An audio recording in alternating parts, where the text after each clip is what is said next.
was a big sleep. Wait, where am I? Yar! Welcome aboard, matey. Who are you? I be the drunken man you bumped into last night. A drunken man? I don't remember a drunken man. I do have a bit of a headache, though. Aye, that's because you were the more drunken man of that drunken man situation. Oh no. Where am I? Is the room, like, rocking back and forth, or is that just my headache? I think it's a combination of the two, my lad. For you are upon my fine vessel today, sailing off into the unknown. Sailing? Hang on, are you a pirate? No, I'm actually, as it turns out, more of an ambiguous sailor character, but my accent sounds very much like a pirate. Oh. And for a long time, you're not sure whether my character's actually a pirate or not. Now that sounds like they gave you that voice purely to confuse people into thinking it was a pirate movie in the trailers. Yes, exactly. That's the one you want. Ah. You've got this all figured out. Well, what are we doing on the high seas, Captain? Well, today on Oldie but a Goodie, we'll be sailing off into the adventures of the movie of Hot Pursuit. Ah. Yes, and reviewing this movie from start to finish, figuring out the ins and outs of this incredible movie. Welcome to Oldie but a Goodie. You. I am, of course, one of your many hosts. Known as Zach. And one of the many others is Sandro. There's only us two, and then guests sometimes. Exactly, and the guest sometimes makes it many. That's true. Two's something, three's a crowd. What? That's a fact. No, it's three's a party, four's a crowd. No. I think I got that right. Okay. Sure. Arr, I'm the captain now. Yar, I be the captain now. So, not many pirates in my pirate movie, Sandro. I was promised pirates last week, by you specifically, and I chose this because you said pirate, and, well, we didn't get very much pirate. Wikipedia also said pirate. It also said drug smuggling, and that wasn't in this film either. Yeah, it's clearly what they put the emphasis on, and then had zero of it in the movie. Because the real movie is just an adventure following a dumb boyfriend. I didn't hate it. Yeah. But, look, we've watched far worse movies. Yes. That's for sure. And there's some fun moments. The main character turns into Rambo. that was weird. It's weird knowing that actor and then seeing him in some of these scenes where he's trying to be Rambo. Yeah. Okay.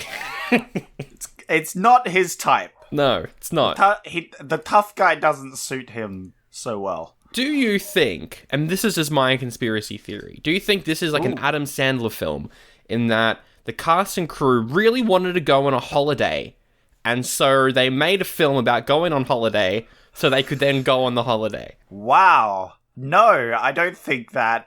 I think it was definitely a benefit that they considered.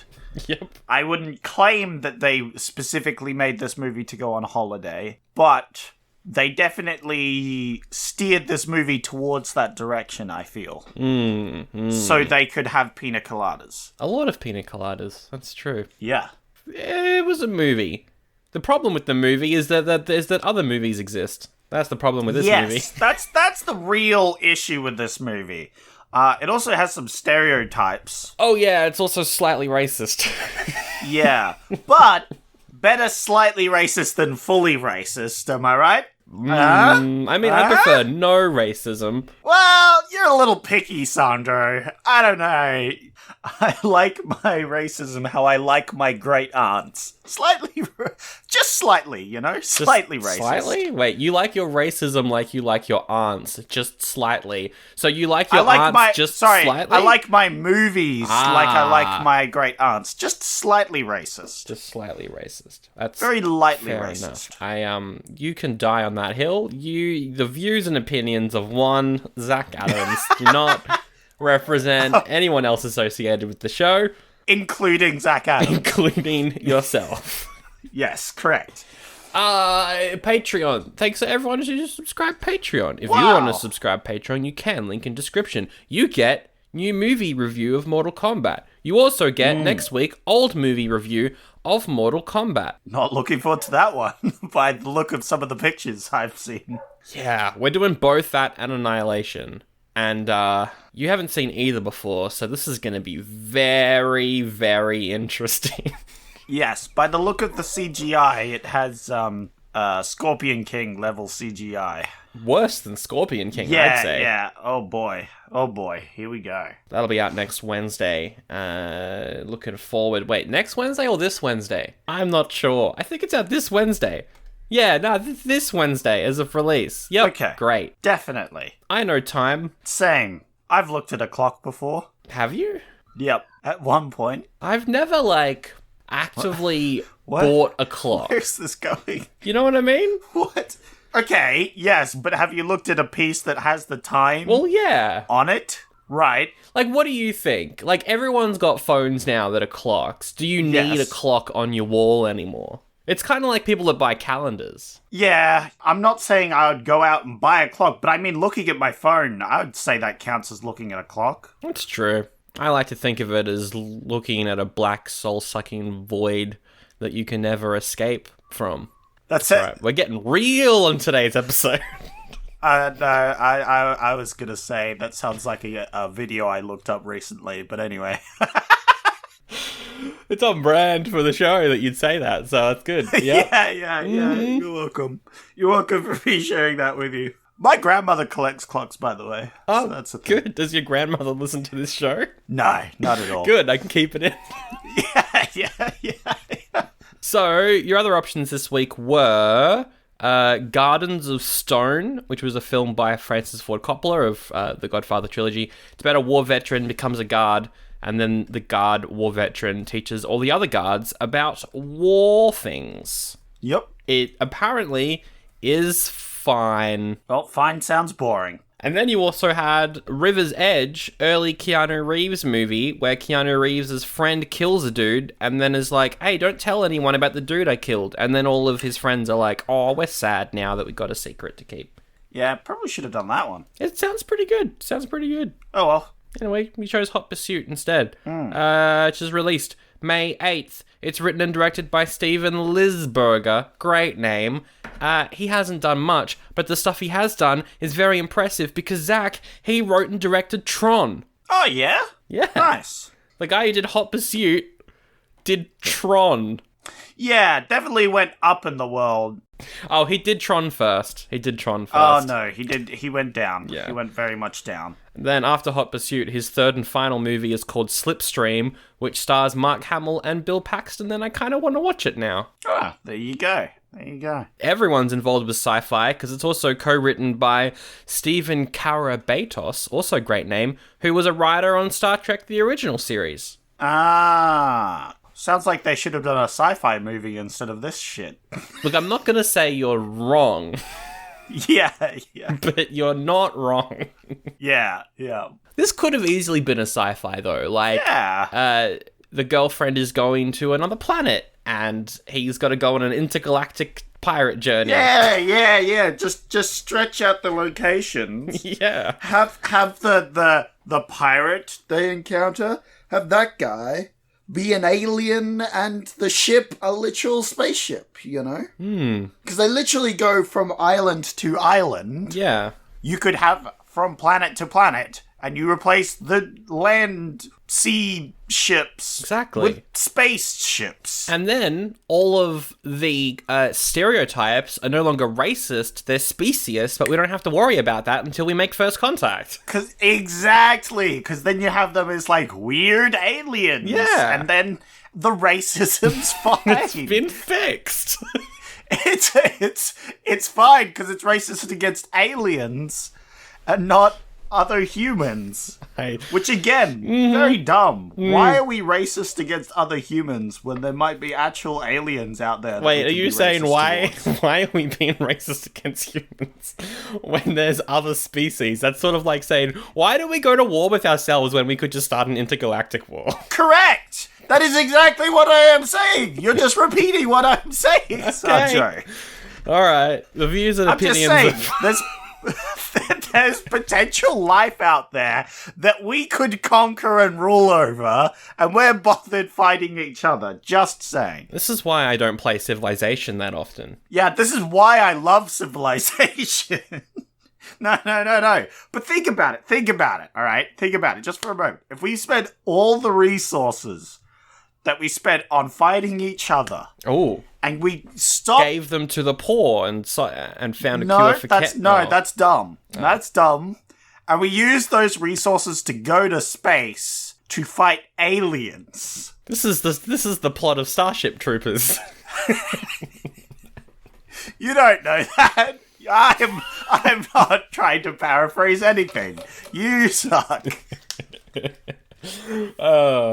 The cast has John Cusack as Dan. This is after 16 Candles and Stand By Me, but he still wasn't very popular. He was popular, but not as popular as he would be in the future, because he's a big popular rom-com lad. And he's good in this. Is he funny? I thought he was pretty funny. I thought he had some pretty funny moments where he's screaming, because he slowly loses his sanity throughout the adventure. Yeah. Until the very end, where he, pretends to have sanity for 5 minutes so then he can bail on the ship for no reason. What the fuck? The pirate, his name is Mac or something. Anyway, he's played by Robert Loggia, who's in Scarface, Gladiator, Independence Day, heaps of great stuff. Wendy Gazelle is the girlfriend Laurie. This is one of her earliest roles, but she didn't really go on to do much, aside from small appearances in TV, which is a shame because she's good. Jerry Stiller is in this as one of the villains. He's, of course, from Seinfeld, King of Queens, very good. His son's also in this, Ben Stiller, his first ever movie. Who? Who is this? Just some guy called Ben Stiller. He was in this weird, indie comedy called Night at the Museum. About that one. I remember watching a lot of this Night of Museum stuff. I don't remember this Ben Stiller guy being in it. It's so funny seeing him in this role where he's just played a normal person. He's a normal character for a Ben Stiller character. That's for sure. He's far too normal for a Ben Stiller character, but yeah, it is his first movie after all. And you can already see in this that that sort of wild eye sort of look he has comes out a bit. Which later on will be, expressed on more his sort of wild side. Yeah, definitely. As soon as he came on screen, I was like, wait, what? What the hell is Ben Stiller doing in this movie? I think I texted you at that point. You did. Ben Stiller? You did. I was flabbergasted. Because all I had texted you at that point was, oops, this movie might be slightly racist. And you said, yay, love that. And then you watched it and just texted Ben Stiller. Oh boy, here we go watching something racist again. That's what you said. One oldie coming up. And then 1 hour later, Ben Stiller? Question mark. There it is. The final cast member to mention is Keith David. He's one of the Caribbean drug smugglers, whatever they do. He's in heaps of stuff. He's in The Thing. He's in Community. Ooh. He voices Spawn sometimes. He's in Mortal Kombat 11. He's in Rick and Morty as the president. And, connection to last week's episode, he was in a recent episode of Creepshow. No, he plays the president in Rick and Morty. He's really good in that. And is just a really good actor. In this, I mean, he's good. Yeah. It's just maybe big stereotype. Yeah. Well, the thing is, it's not an explicitly racist, but it's a heavy stereotype, and stereotypes kind of racist. Kind of bad. Yeah. A little bit bad. It's not. It's far from the worst. Oh, yeah. And definitely, at the time, would have been fine because it's just a stereotype. Yeah, it's not like an Alan Quartermain, thankfully. Yeah, it's not, the white man comes in to save the natives. Yeah. Yikes. Okay, for the reception, no critic score on Rotten Tomatoes, audience score is 44%, 5.9 out of 10 on IMDb. Down the middle. Speaking of down the middle, that's not really a good segue. Wow. It cost $4 million. What do you think it made in the Americas? Just the Americas? It didn't get released anywhere else. 7 mil? 4.2. Oh. Made an extra $200,000. $200,000? That's more than they had beforehand. And they got a free holiday to the Caribbean. And that's what matters. Yeah. There you go. That's what matters. All right, taglines. There's 2 taglines. One of them is, it's going to be quite a vacation if he ever gets there. Hey. Next. The other one Jen already mentioned last week, but it's so great. I've got to read it. It's She promised him 10 days together in paradise. He never dreamed how far he'd have to go.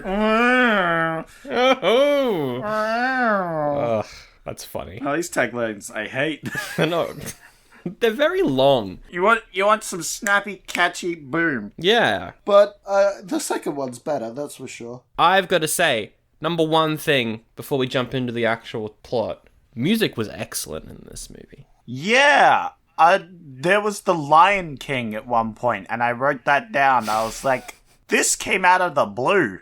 I don't know what was happening here, but kind of dig. Yeah, Lion Sleeps Tonight started playing out of nowhere. Yeah. That's right. I remember that. The lion sleeps... Yeah, it just springs out of nowhere, which was very jarring. But otherwise, the music was pretty good. Otherwise, the music was good. The font, though, so boring. Incredibly basic font. Yeah, I just wrote down font, and then normally I write down, like, a note after it. I didn't. And I think I did that on purpose, because it was nothing. Yeah, because it opens with, like, a shot of this private school where Cusack is studying at, and it seems like the font was an afterthought, because they just kind of slap Hot Pursuit on the screen in front of the school. It's like, okay. Great.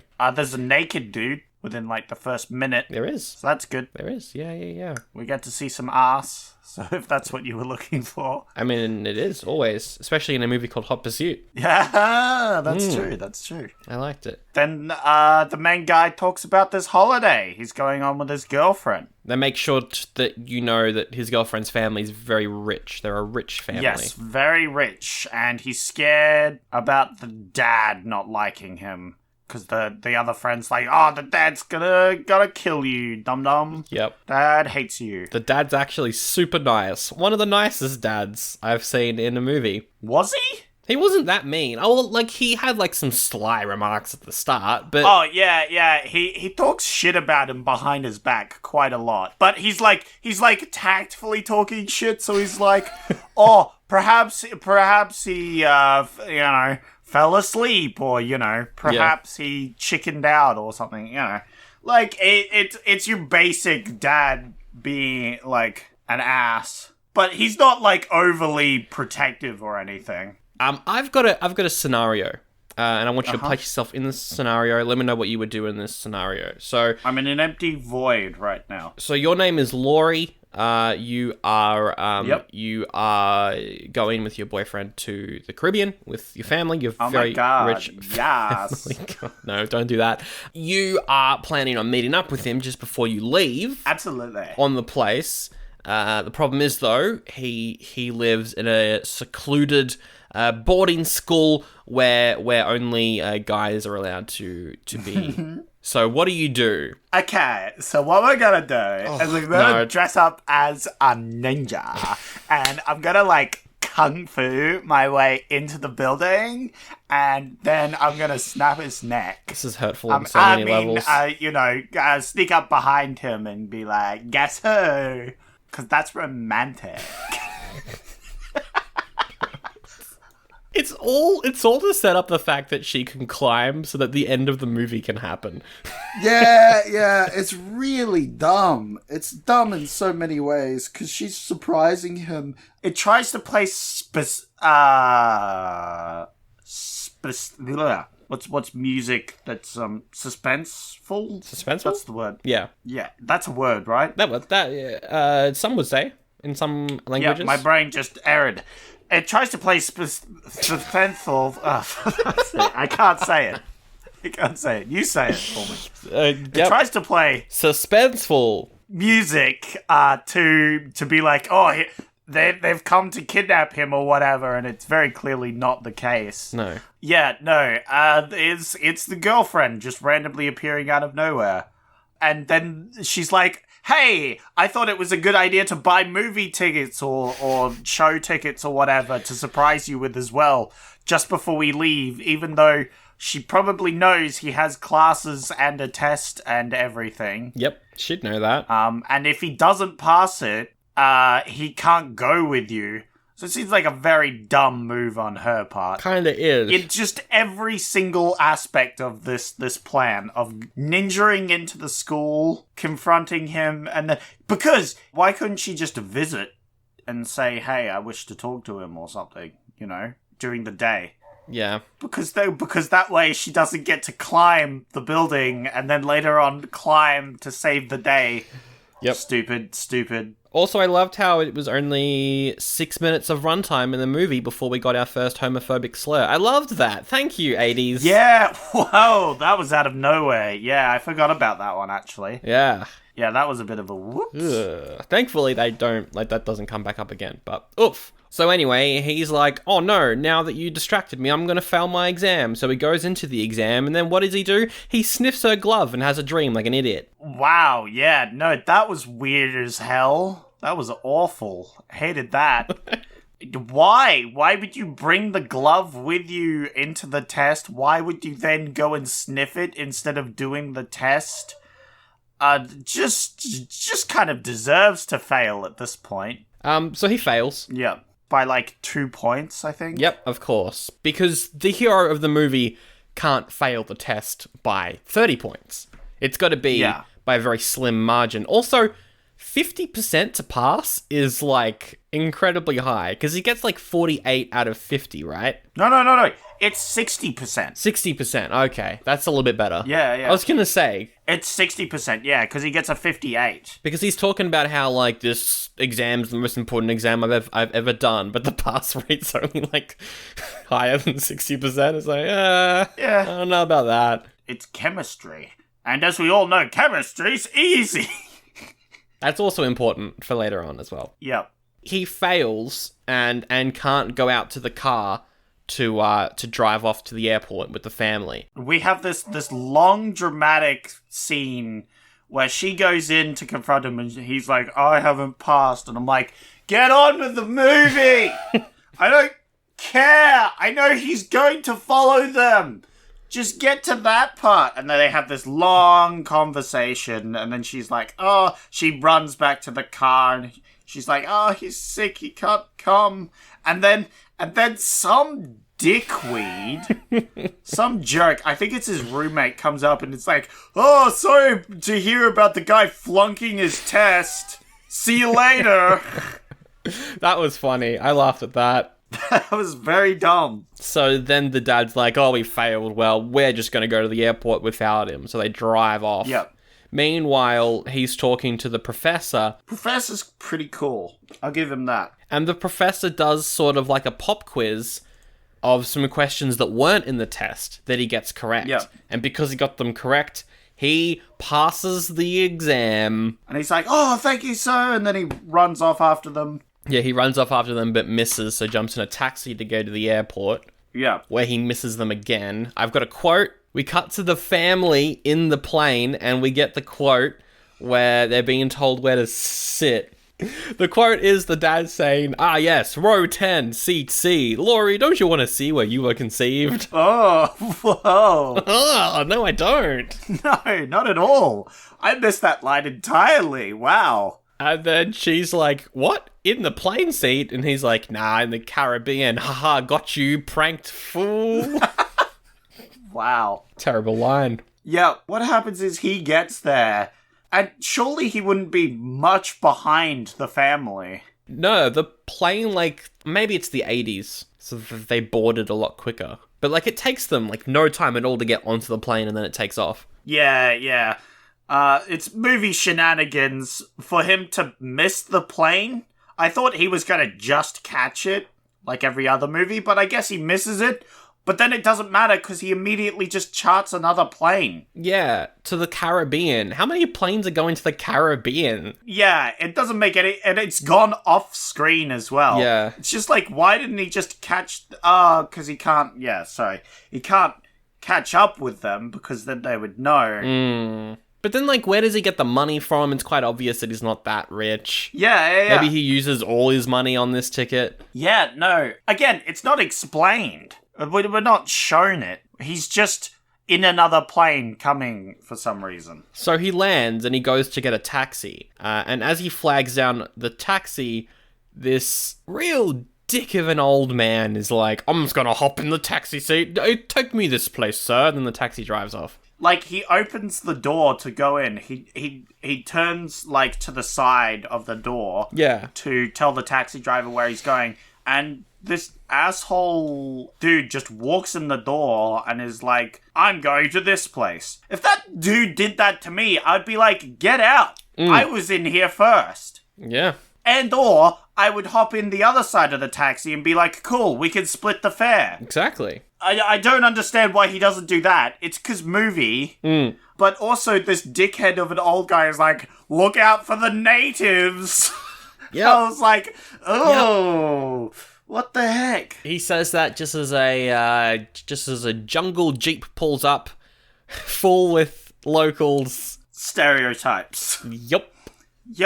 They're transporting marijuana. They've got Jamaican accents, and they're all about the peace and the love. And it's like, I don't know about this. One could say it was a different sort of period back then. A different age in humanity. A different age in humanity, you're right. I kind of liked the stuff that they get up to, though, because they're fun characters. It's just like, it's quite stereotypical. They are stereotypes, though. Yeah. That's the thing. They're not bad characters, and it's like not showing them in a bad light. In fact, they're quite helpful. They're in fact probably the most helpful characters apart from Sailor Boy. Yeah.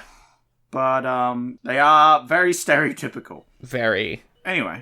They crash their car in a lake, and so they have to spend the night getting high instead. Yep. They're like, go with the flow, man. And then, like, the movie logic is ridiculous, because then it becomes morning, and John Cusack wakes up to the lion sleeps tonight, and he walks off on foot towards the place where he's meant to meet the girlfriend and the family, while the rest of the guys, the locals, they grab their car out of the swamp by the help of, like, a school bus, and they also drive to that same location. Yeah. And it's just kind of like, I get that John Cusack would want to go off on foot, but again, it's kind of, like, it's not funny when you're like, haha, the local guys got there and they managed to see the family before he gets there, and then he misses them again. Haha. It's not funny, it's just, like, tedious and annoying. It's like, oh, okay. I get the idea of it. The problem is, this movie feels like it goes through hurdles to keep them apart. Whereas it should be the other way round. He should be going through hurdles to try and get to them.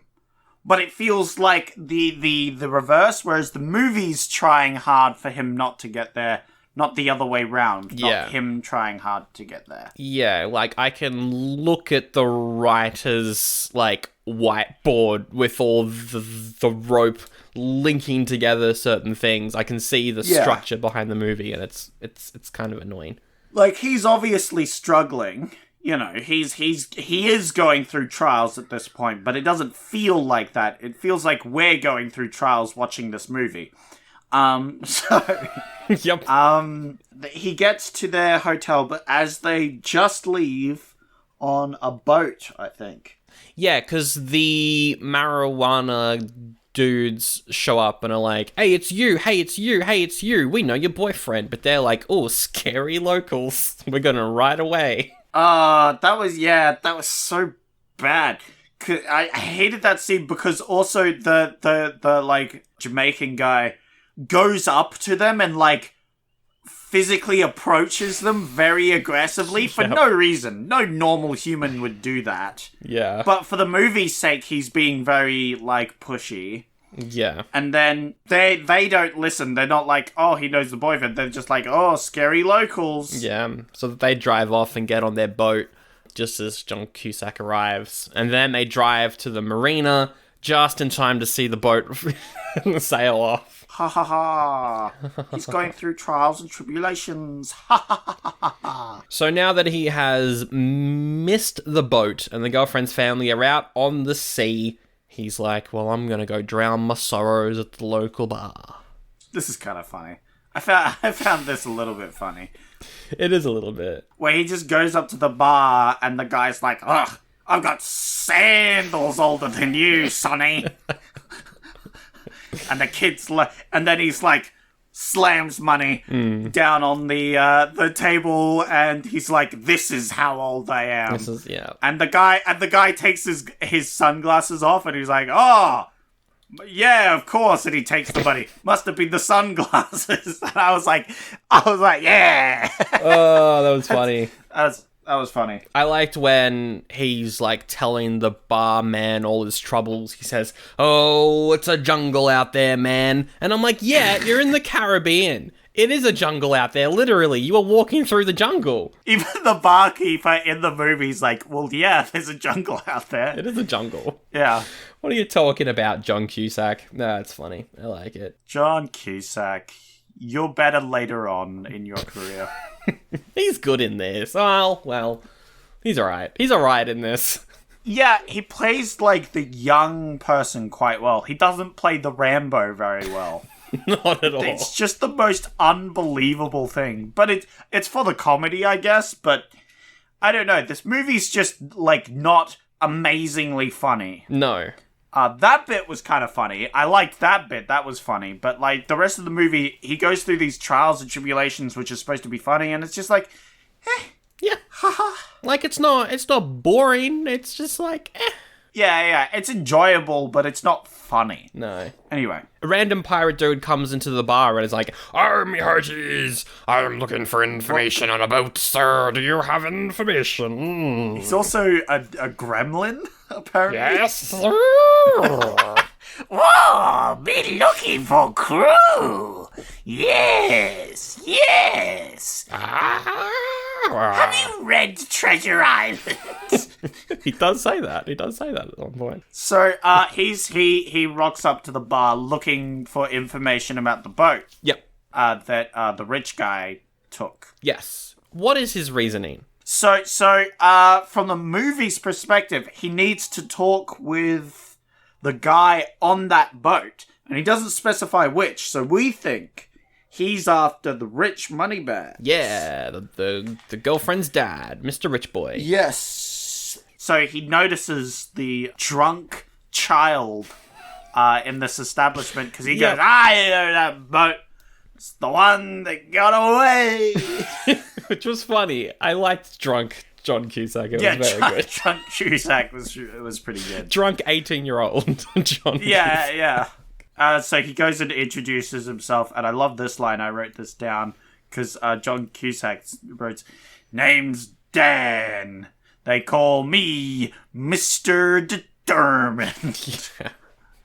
Because the nickname that the stereotypes gave him was Mr. Determined. Mm-hmm. I thought that was good.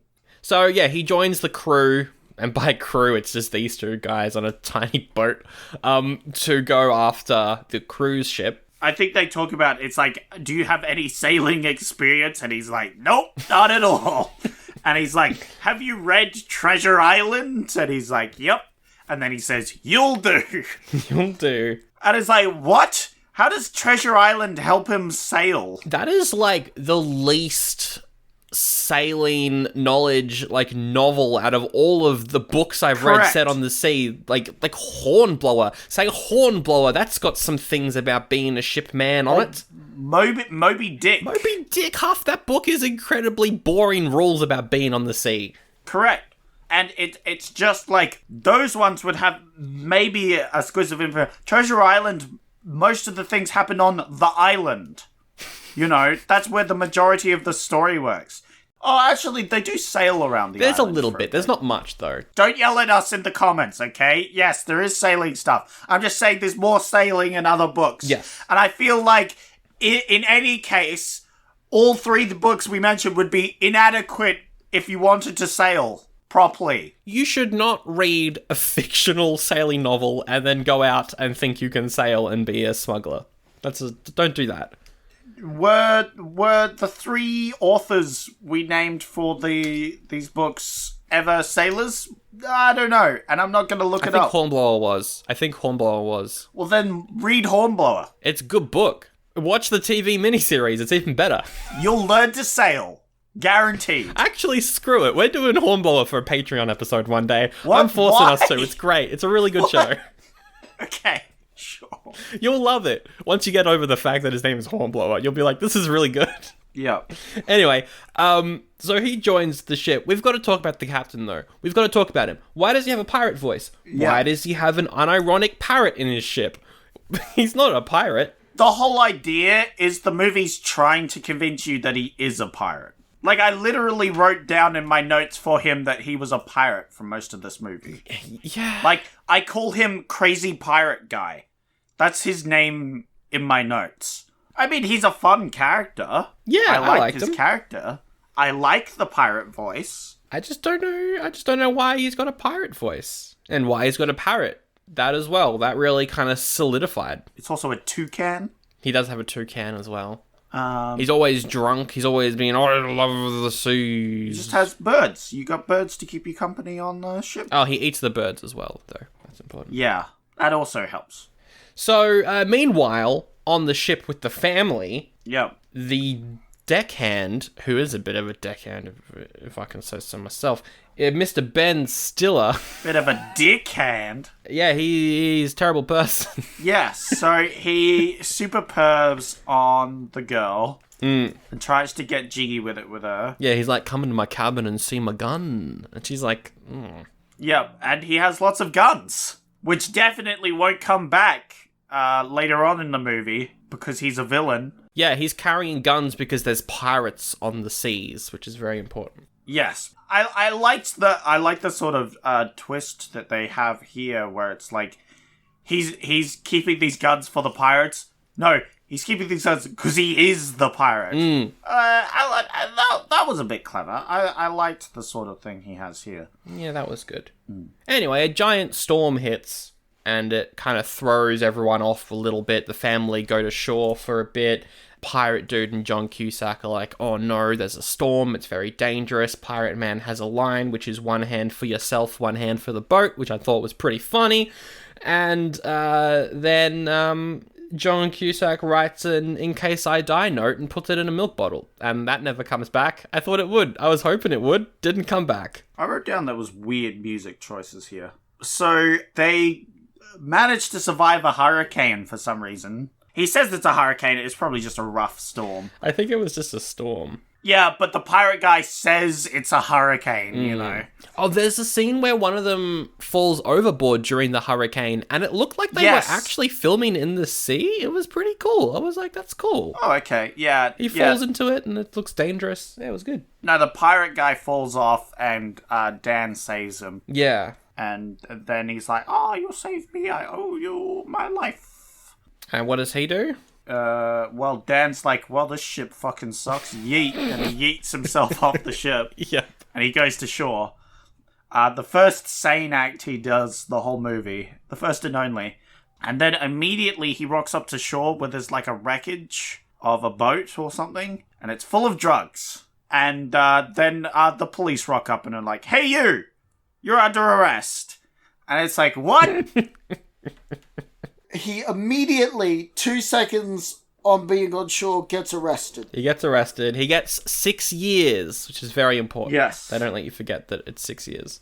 Yeah, they repeat it many times and it doesn't matter. I liked this sequence, though. With him in jail, he's like recounting stories to the fellow inmates and they're all being weird. Yeah, it's funny. Oh yeah, one of the guys like, how pretty was her? How was her tatas? You know, something like that. And he's like, hey! Bug off! Yeah, he does say that. And then Mr. Pirate Dude rocks up with a comically oversized stick of dynamite. Yep.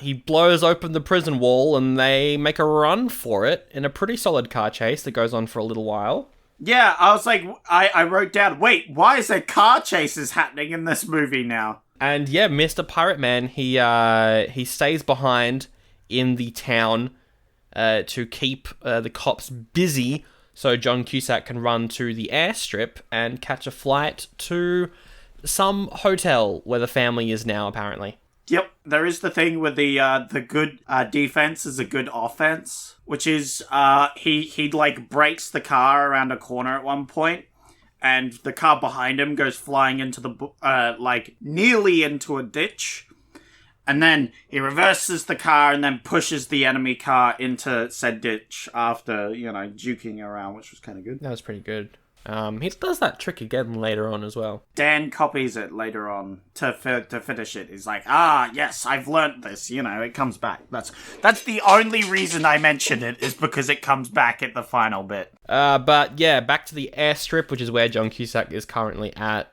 He is trying to get a plane, but all the planes are full because it's Easter. And we get the quote, "It's Easter for us. I assume it's also Easter for you. That means the planes are full." Okay. Yep. What? This is such a weird, continuous scene at this airport. This whole airport scene was weird in every aspect. So he has this weird conversation where you've just done that. He has a weird sequence of events. So the police come in, and he hides in a room, and in said room, a lady's giving birth. Yes, the airstrip is being used as a hospital. The explanation is she was pregnant. She was pregnant? She was pregnant. Yeah, she was pregnant and she wanted, this is what they say. They say she wanted to have her baby in wherever he's flying to. Yeah, so now that she's had the baby, she doesn't want to go there anymore. Yes, so they give him her ticket. So that was weird. So then he gets the plane, but then on the plane, the stewardess comes out and is like, "All right, hands up who wants to go to this location, hands up who wants to go to this other location." Yeah, they do that thing, which I've done on a bus before, but it was more of a, does anybody need to go to this place? And no one put up their hand. And then, does people need to go to this place? And everyone was putting up their hands. So in that case, it was more checking if whether anyone actually needed to be dropped off or whatever. And no one did, so he went to the next stop. He went all the way. So yeah, which makes sense. But in this case, some people do want to go to this flight. So why are you diverting the flight? What the fuck? Yeah, there's air traffic rules. First of all. Yeah. Jeez Louise. Yeah, no, this scene made me angry. I was like, what? You can't just divert a plane because more people want to go to the second destination instead of the first. It's just another hurdle he's got to go through. Again, you can feel the script's, gears churning away. You can, feel it at the back of your head, breathing on your shoulder as you're watching this movie.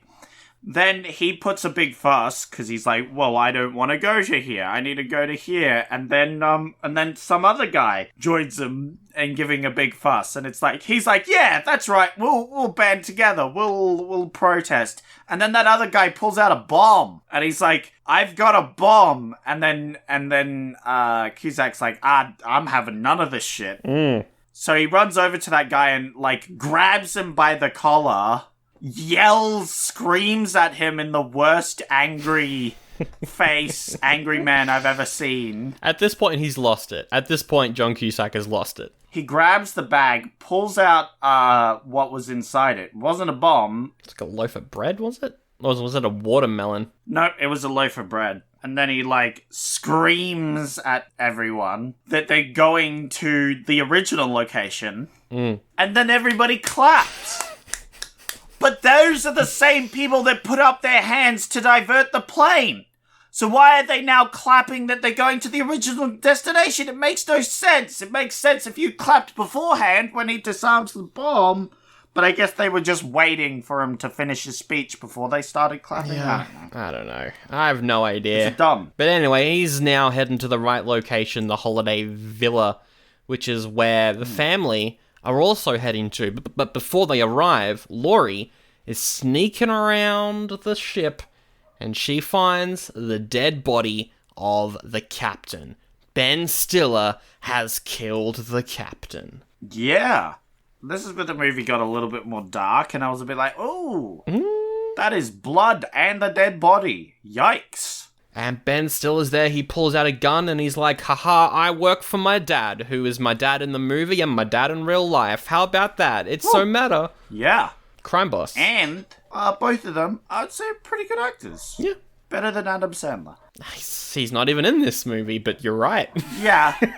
Yeah. No, but we were talking about him earlier, and to be fair, not a high bar to... No. Oh, he's good in that one film, Uncut Gems. Haven't seen that one. I've only seen him in other movies, and I can only be disappointed.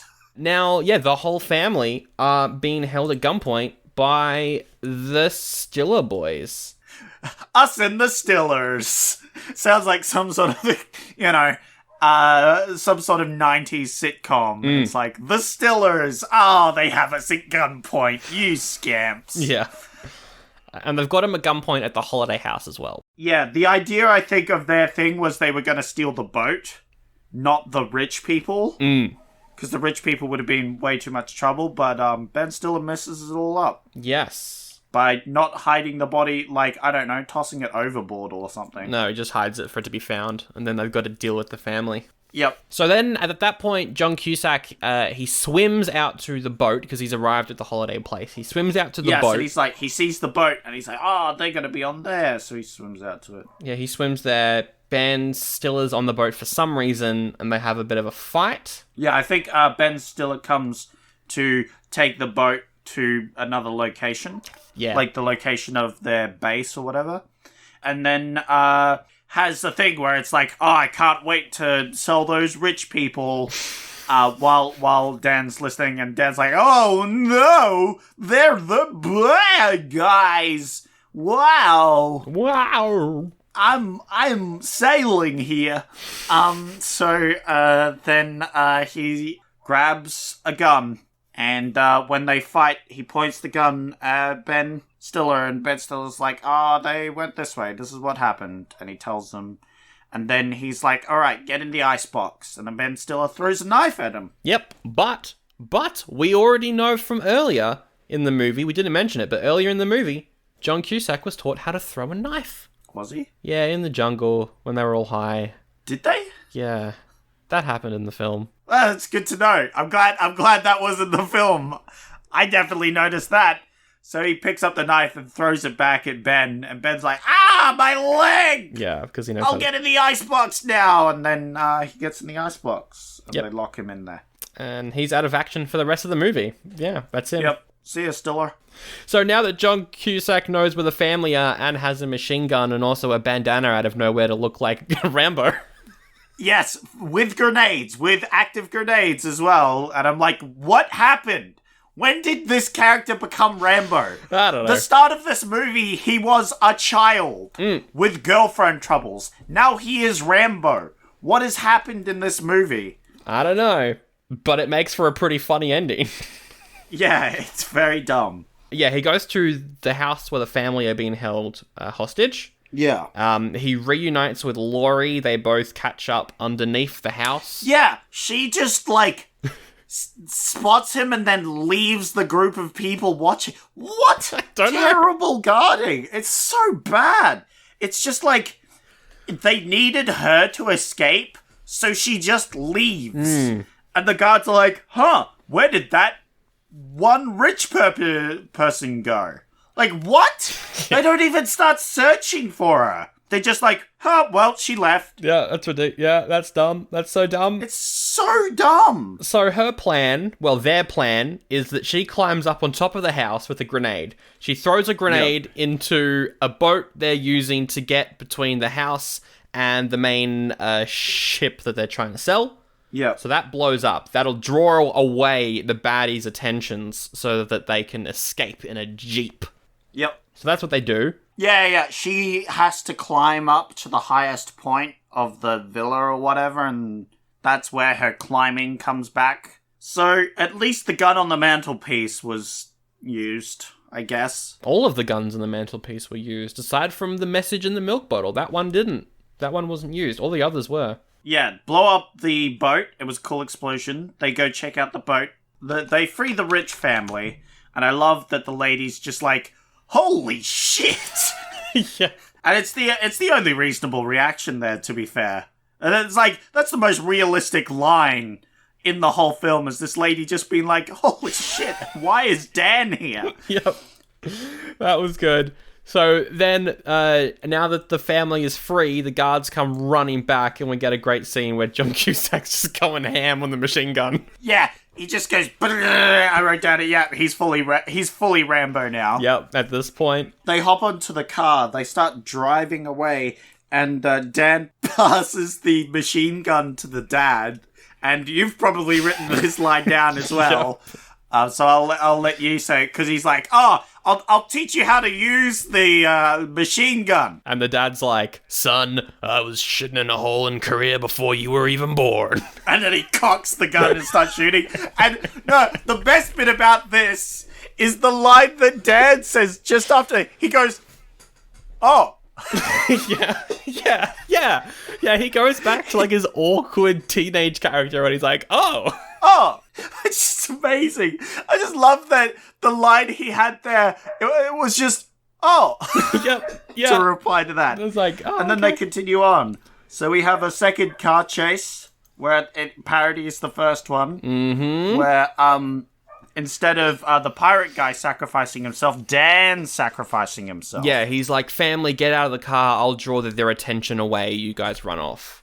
And also, like in the first one, he finds a way to sneak behind the bad guy's car so that he can use his car to push their car off a cliff. Yes, he pushes them off a cliff and they all drown. Yes. Definitely not get caught up by the Coast Guard, which randomly appear to capture them. That doesn't happen. I think you were watching a different version than me. Yeah, that would be dumb.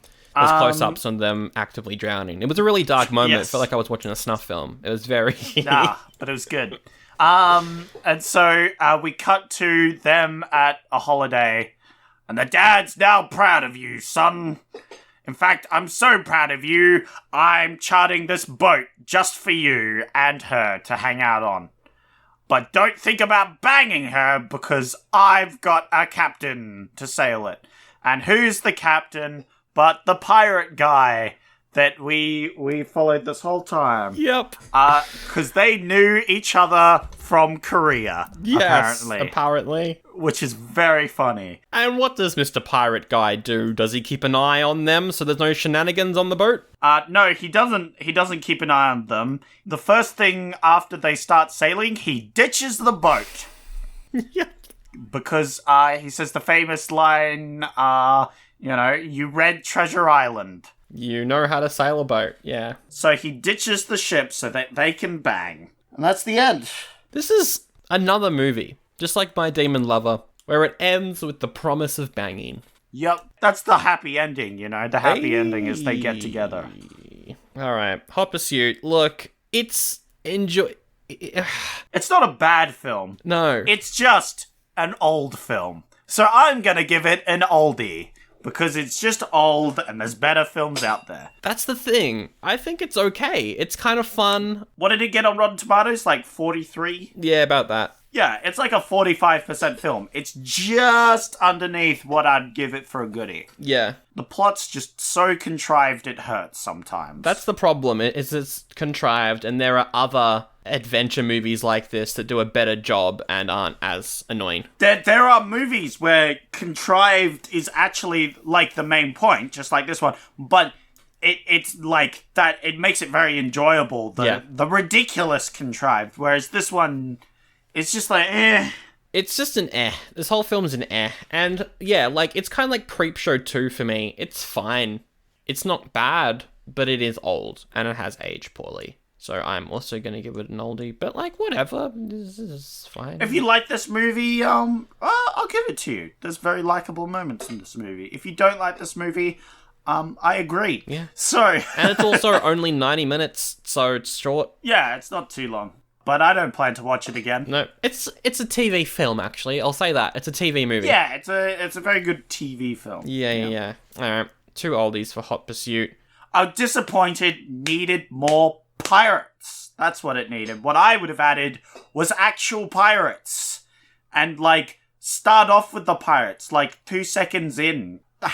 It start off with them driving up to the school and being like, oh, you ready to go on the holiday? And he's like, nope, I failed the test. Cut out that entire thing that happened at the start. Then you have the scene where the teacher's like, hey, I helped you out. And then he goes, they do the whole thing where he misses the flight, whatever. But he has the ticket for the previous flight. And it's like, oh, you missed your flight. Well, normally we wouldn't allow this, but we have a spare seat on this flight. He encounters a nice clerk, which gives him a seat on this other plane, which is leaving in 10 minutes. Yeah, exactly. And then it's like, wow, cool, I can catch up with them. We see the rich people, they get there, and they immediately chart this boat, and they get captured by pirates. Yar, and the pirates are hearty, and they're looking for a lost stone out in the seas. And the magical stone will... Again, I'm turning into a gremlin. What is happening over there? This is my cut. I was liking the story. This is my cut, you see. Yes, har. I don't like the voice. Just go... Yar! Yar. That'll put you in the pirate. There you go. You got pirate voice right there. All you need to do is say yar a bunch. And then you won't turn into a goblin. So my cut, it starts off just before your version starts with a cold opening, where it's set in the 1600s. And there's a gem. Oh, right. And the gem turns people into, let's say it's a gem that makes... toucans. People... Ooh. The magical toucan gem. Yeah. And which would make eating them way more twisted. And the magical toucan gem is so magical, every pirate wants it, but... Yeah. A pirate ship that has it gets lost at sea, and no one knows where it is. Well, all the sailors get turned into toucans, so no one's going to sail it, so it just kind of crashes, you know? So I'm just adding a mystical element to your version of the movie. Yeah. No, so that's perfect for my one. So what happens is the rich guys get captured by these pirates who are searching for the mystical toucan. Yep. They'll capture them and be like, yeah, we're searching for this thing, and you're going to help us find it. With your money, you're going to buy all this stuff to help us find it. And pretty much it works out the same way as the rest of the film, except they were captured by pirates this whole time. Yeah, except the end of the movie is the good pirate guy, he gets the toucan amulet. Yes! Oh, which is what he's been searching for this whole time as well. Instead of, I'm searching for revenge on this guy who...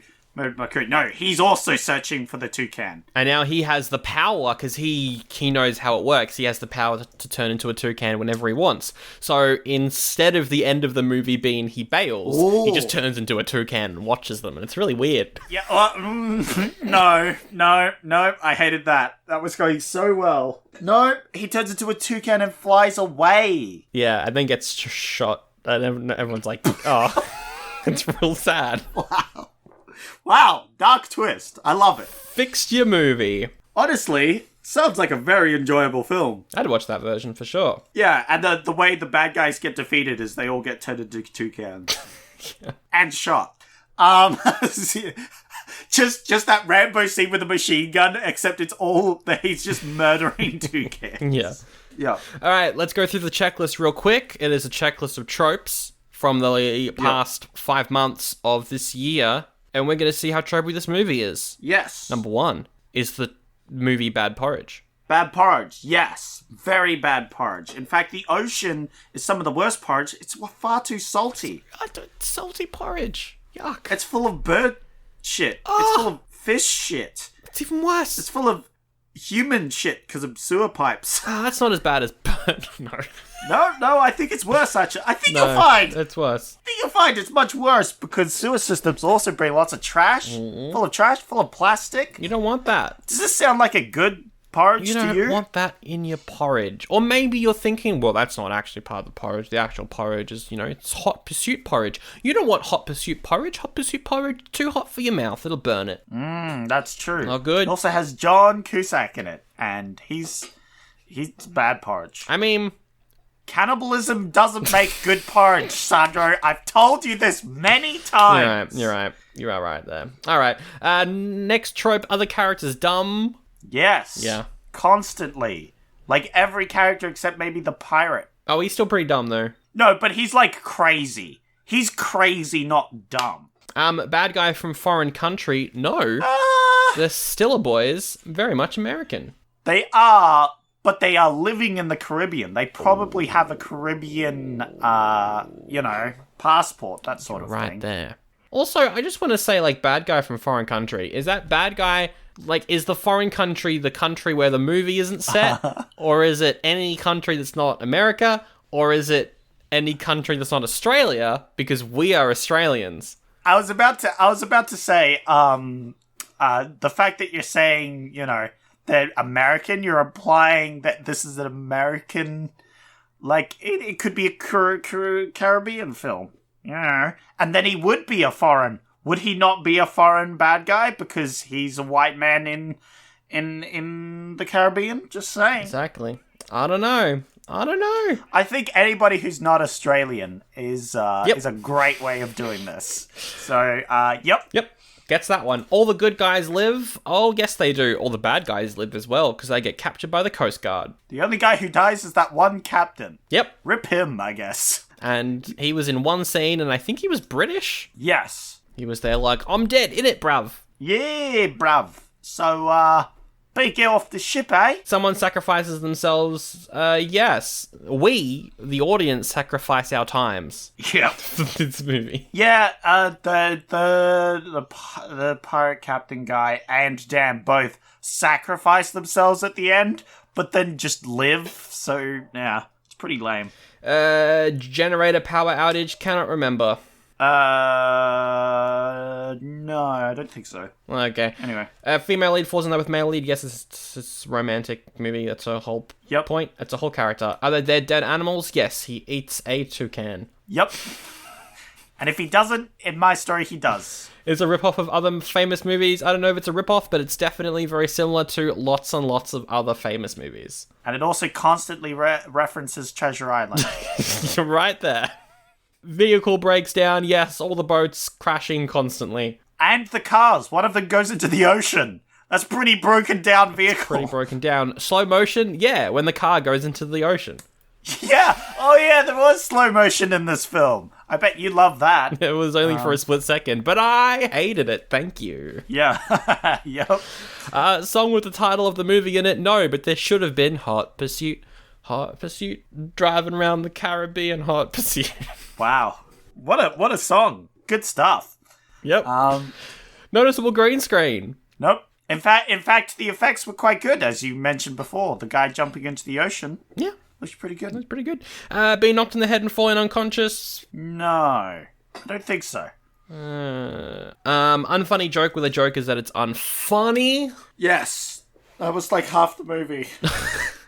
You're right there. Font does the thing that it describes in the title. I don't know how a font would be in Hot Pursuit, and the font was boring. Oh, you do it like a Hot Wheels. It goes... It runs on... It drives onto the... I hate that. Oh, that's... Yeah. Oh... That's awful. Yep. Narration, absolutely no narration, and finally dubbing over dialogue that they probably forgot to record. I couldn't tell if there was. Nope, I think that's fine. So that is cool. Pirates. Wait, no, it's not. Hot Pursuit. I called it Pirates in my notes. Yep. Nice. Even though it had almost nothing to do with pirates. Yep. Raven Reviews. This is the part of the show where I'll that's a great intro Raven to Reviews. This. Raven Reviews. We're talking about reviews. It's Raven Reviews. Wow. Good intro. Wow, we're getting multiple new intros. Yep. This is crazy. This is a part of the show where I get reviews from the one place that matters, Rotten Tomatoes, from the one people that matters, the audience, not the critics. And Sandra has to figure out what the hell these people are trying to rate this movie. We're just going to jump right into it, because I want to be done with this garbage-ass movie. This episode's gone on way longer than I thought it would. Yeah. I just want to be done. So, Sandra. What? Me? Yes? That's not my name.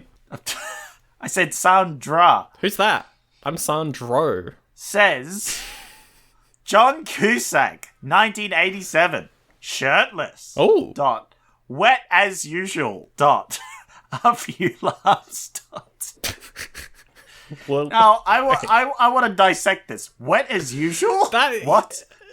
I mean... Does John Cusack get soggy in his movies? No. Or is she referring to herself as wet as usual? I think she's referring to herself. Does he get wet in this movie? He does. He does get wet in this movie. Yes, constantly. He's in the water. When I think of a John Cusack movie, I don't think of him getting wet. So... It's John Cusack, 1987. Shirtless, wet as usual, a few laughs. I have no idea what that wet as usual is referring to. I don't know. Yep. I only wrote this one down because I needed some sort of explanation, but clearly you don't have it. I don't have it, but either way, that sounds like a 4 out of 5. Ooh, close. It was a 3 out of 5. A 3 out of 5. More middle of the line. I don't know what was happening there. Also, there were not many reviews for this movie. Just gotta throw it out there. Stacey said, dated and a bit silly. Super sweet, dated, but a little sad. 2.5, right down the middle. Wow, very nice. Yeah, it's 2.5. Well done. Heck Well done. yeah. You got that one right. Jason says, this was an oldie, But a goodie. but a goodie. A comedy adventure from the 80s. I went in with a really low expectation and was pleasantly surprised. Pleasantly surprised. Pleasantly surprised. Obviously, I put this one in because it said an oldie, but a goodie. That's the whole reason it's in the show now. Yeah, you're right. But I don't feel this one was a goodie. I don't feel, yeah. I kind of feels like 3.5, but considering that the average user rating is 44%, I'm going to go 3. It's 4 out of 5. Oh, okay. Really positive. Yep, you went even lower when you should have gone higher. And I would have ended it there, but I didn't agree with Jason. I more agreed with Sarah, who said, an oldie. I never saw, but had to since Cusack is in it. Sure, it was great for its time, but it's only found it mildly worth a watch. She rates it an oldie, just like us. Hey, Sarah. Yeah, 2. I'm going to say 2. Ooh, close. 2.5. 2.5. Yeah, all right. Yep. Yeah, fair enough. That's about what I give it. I definitely agree with the first two things. It's an oldie. It's an oldie. All right, that's the episode. Thank you so much for listening. And as always, as mentioned up top, if you want to help us out and keep the lights on, you can. It's any patronage is appreciated over on Patreon. You can subscribe to the Bad Porridge Club if you want to help us out. It's not like needed, obviously. The show's free, but if you want to help us out, you can, and it's greatly appreciated. And you get some bonus content just sprinkled on top. Don't forget that. Bonus content. I'm going to force Zach to watch Hornblower next month. It's going to be great. We'll probably do the first 2 episodes. Yep. Coming up this week. Is it this week? I think it's this week. Yeah, coming up this week on Wednesday is Mortal Kombat 95, and then next Wednesday, Mortal Kombat Annihilation. We delayed last week's bonus episode so we could put them both out back to back. I am not looking forward to them, but I'm also very much looking forward to them. Yep. Same. So we're going to do that on Wednesday. Check that out on Patreon. Link in the description. We're also on Facebook if you want to like us there. We're on Instagram. You can follow us. You can email us as well. oldiebuddygoodypod@gmail.com.